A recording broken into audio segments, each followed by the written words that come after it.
Donc je suis intervenu hier sur une compagnie au nord de Rennes pour une disparition d'un petit enfant de 12 ans et demi qui ne voulait pas se rendre à l'école et en fait s'est mis à fuguer en laissant un petit écrit sur la table de ses parents qui ne le retrouveraient pas avant 15 jours. Les parents ont appelé la gendarmerie locale qui cette dernière m'a appelé pour mettre en œuvre le chien Gizmo pour retrouver cet enfant. En arrivant sur place, donc, on prend contact avec le père qui nous fait voir la chambre de l'enfant. Et donc à ce moment-là, je récupère un objet appartenant à ce garçon de 12 ans et demi, c'est-à-dire là j'ai pris une thé d'oreiller. C'est un endroit où il y a plein d'odeurs, donc c'est très bon pour le pistage.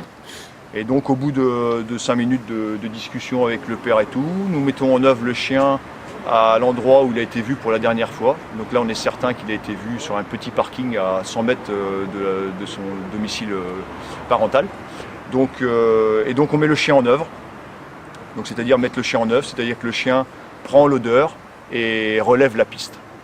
Donc nous partons avec ma collègue sur une piste qui nous mène vers un petit hameau au départ, puis on longe pendant à peu près 700 ou 800 mètres, on longe un étang et on s'engouffre un moment dans un petit chemin forestier, bien boueux, des petits chemins de VTT, parce qu'on voyait des traces de VTT un peu partout. Et au bout de 700 ou 800 mètres de chemin forestier, on aperçoit à 50 mètres un blouson bleu une masse bleue qui pouvait correspondre à l'enfant. Et donc le chien tire de plus en plus fort, signe que entre guillemets, la fin de piste est proche. Et donc on arrive dans le dos de l'enfant qui est tout d'abord surpris, puis se met à caresser le chien. Le chien, très content, remue le fouet comme quoi il avait fait du bon boulot, et donc je le récompense en lui donnant son jouet.